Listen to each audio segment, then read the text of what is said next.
ഇതൊന്ന് സങ്കല്പിച്ചു നോക്കൂ.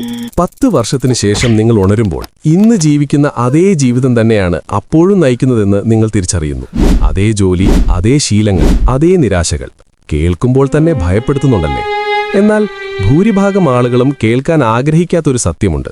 നിങ്ങളുടെ ഭാവി തീരുമാനിക്കപ്പെടുന്നത് ഏതെങ്കിലും ഒരു വലിയ അവസരത്തിലൂടെയോ കോടികൾ വിലമതിക്കുന്ന ആശയത്തിലൂടെയോ അല്ലെങ്കിൽ ഭാഗ്യത്തിലൂടെയോ അല്ല. മിക്കവാറും എല്ലാവർക്കും തെറ്റുപറ്റുന്ന വളരെ ചെറുതും അദൃശ്യവുമായ ഒരു ശീലമാണ് അത് തീരുമാനിക്കുന്നത്. ഞാനിത് തെളിയിച്ചു തരാം. നിങ്ങൾ ആരാധിക്കുന്ന വ്യക്തികളെക്കുറിച്ച് ചിന്തിക്കുക.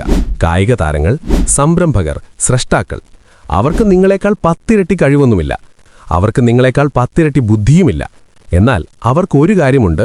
അത് മറ്റുള്ളവരെ അപേക്ഷിച്ച് അവർക്ക് വലിയൊരു മുൻതൂക്കം നൽകുന്നു. അവർ തങ്ങളുടെ ശ്രദ്ധയെ, ഫോക്കസിനെ നിയന്ത്രിക്കുന്നു. 21ാം നൂറ്റാണ്ടിലെ ഏറ്റവും മൂല്യമുള്ള കറൻസിയാണ് ഫോക്കസ്. അത് കൈകാര്യം ചെയ്യാൻ നിങ്ങൾക്കറിയില്ലെങ്കിൽ നിങ്ങളുടെ ഫോണിലൂടെയും നോട്ടിഫിക്കേഷനുകളിലൂടെയും അവസാനമില്ലാത്ത ഡിജിറ്റൽ കാഴ്ചകളിലൂടെയും മറ്റാരെങ്കിലും അത് സന്തോഷത്തോടെ കൈകാര്യം ചെയ്തോളൂ. അപ്പോൾ നിങ്ങൾക്ക് എങ്ങനെ നിയന്ത്രണം ഏറ്റെടുക്കാം? ഇതിനെ ഞാൻ ഫോക്കസ് എഞ്ചിനീയറിംഗ് എന്ന് വിളിക്കുന്നു. ലളിതവും എന്നാൽ ജീവിതം മാറ്റിമറിക്കാൻ ശേഷിയുള്ളതുമായ 3 ഘട്ടങ്ങളാണിവ. 1ാം ഘട്ടം, ഒരു ഫോക്കസ് ട്രിഗർ നിർമ്മിക്കുക. നിങ്ങളുടെ തലച്ചോറിന് കാര്യങ്ങളെ തമ്മിൽ ബന്ധിപ്പിക്കാൻ വലിയ താൽപ്പര്യമാണ്. അതുകൊണ്ടാണ് ബിസ്ക്കറ്റിന്റെ മണം കുട്ടിക്കാലത്തെ ഓർമ്മിപ്പിക്കുന്നത്, അല്ലെങ്കിൽ ഒരു പാട്ട് കേൾക്കുമ്പോൾ പഴയ ഓർമ്മകളിലേക്ക് നിങ്ങൾ പോകുന്നത്. നിങ്ങൾക്കിത് പ്രയോജനപ്പെടുത്താം. എല്ലാ ദിവസവും നിങ്ങൾ ഫോക്കസ് മോഡിലാണ് എന്ന് സൂചിപ്പിക്കുന്ന ഒരു പ്രവൃത്തി തിരഞ്ഞെടുക്കുക. അതൊരു മെഴുകുതിരി കത്തിക്കുന്നതോ, നോയ്സ് ക്യാൻസലിംഗ് ഹെഡ്ഫോണുകൾ ധരിക്കുന്നതോ, അല്ലെങ്കിൽ ജോലി ചെയ്യുമ്പോൾ മാത്രം ഒരു പ്രത്യേക ഫ്ലേവറിലുള്ള ഗം ചവയ്ക്കുന്നതോ ആകാം.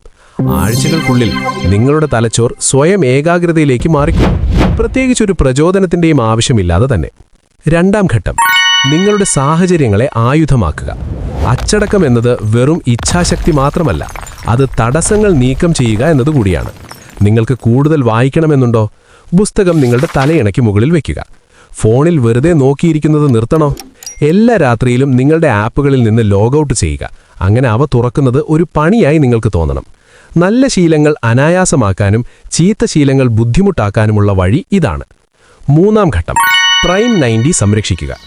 ഉറക്കമുണർന്നതിന് ശേഷമുള്ള ആദ്യ 90 മിനിറ്റുകളിൽ നിങ്ങളുടെ തലച്ചോർ 40% വരെ കൂടുതൽ കാര്യക്ഷമമായിരിക്കുമെന്ന് ശാസ്ത്രം പറയുന്നു. എന്നാൽ ഭൂരിഭാഗം ആളുകളും ഇത് ഇമെയിലുകൾക്കും ടിക്ടോക്കിനും അനാവശ്യ ബഹളങ്ങൾക്കുമായി പാഴാക്കുന്നു. നിങ്ങൾ അങ്ങനെ ചെയ്യരുത്. ആ മിനിറ്റുകളെ ഒരു നിധി പോലെ കാത്തുസൂക്ഷിക്കുക. ആ സമയം കാര്യങ്ങൾ ആസൂത്രണം ചെയ്യാനോ പുതിയത് നിർമ്മിക്കാനോ പഠിക്കാനോ ഉപയോഗിക്കുക.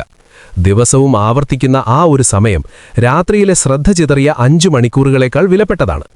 ആരും നിങ്ങളോട് പറയാത്ത ഒരു കാര്യം ഇതാണ്: 1 വർഷം നിങ്ങൾ ഇത് തുടർച്ചയായി ചെയ്താൽ നിങ്ങളെ തിരിച്ചറിയാൻ പോലും കഴിയാത്ത വിധത്തിൽ നിങ്ങൾ മാറിയിട്ടുണ്ടാകും. നിങ്ങളുടെ ശ്രദ്ധ ഒരു വലിയ ശക്തിയായി മാറും. പണ്ട് ആഴ്ചകൾ എടുത്തിരുന്ന പ്രോജക്റ്റുകൾ ഇപ്പോൾ ദിവസങ്ങൾ കൊണ്ട് തീർക്കും. അസാധ്യമെന്ന് കരുതിയ ലക്ഷ്യങ്ങൾ പെട്ടെന്ന് അനിവാര്യമായി തോന്നും. ശ്രദ്ധ തിരിക്കാൻ നിങ്ങൾ അനുവദിച്ചാൽ, നിങ്ങൾ തിരക്കിലാണെന്ന് സ്വയം വിശ്വസിപ്പിക്കുമ്പോഴും നിങ്ങളുടെ അടുത്ത 10 വർഷം നിങ്ങളുടെ വിരലുകൾക്കിടയിലൂടെ ഊർന്നുപോയേക്കാം. മറ്റുള്ളവർ നിർമ്മിക്കുന്നതും വളരുന്നതും നോക്കി വെറുതെ സ്ക്രോൾ ചെയ്ത് നിങ്ങൾ ജീവിതം കളയും. ഈ തെരഞ്ഞെടുപ്പ് വളരെ സിമ്പിളാണ്. ഒന്നുകിൽ നിങ്ങൾ നിങ്ങളുടെ ശ്രദ്ധയെ രൂപപ്പെടുത്തുക, അല്ലെങ്കിൽ ലോകം അത് നിങ്ങൾക്ക് വേണ്ടി ചെയ്തുകൊള്ളും. ഒന്ന് നിങ്ങളെ ഉന്നതിയിലെത്തിക്കും, മറ്റൊന്ന് സാധാരണക്കാരനായി നിലനിർത്തും. അതുകൊണ്ട് നിങ്ങളോടുള്ള എൻ്റെ വെല്ലുവിളി ഇതാണ്: നാളെ രാവിലെ നിങ്ങളുടെ പ്രൈം 90 സംരക്ഷിക്കുക. ഫോണില്ല, സ്ക്രോളിംഗ് ഇല്ല, അർത്ഥമുള്ള ഒരു കാര്യം മാത്രം ചെയ്യുക.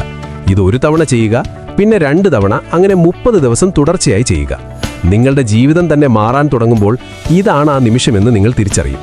കാരണം നിങ്ങളുടെ ഭാവി വർഷങ്ങൾ കൊണ്ടല്ല നിർമ്മിക്കപ്പെടുന്നത്. അത് നിർമ്മിക്കപ്പെടുന്നത് നിങ്ങളുടെ ശ്രദ്ധയിലൂടെയാണ്. അത് ഇപ്പോൾ മുതൽ ആരംഭിക്കുന്നു.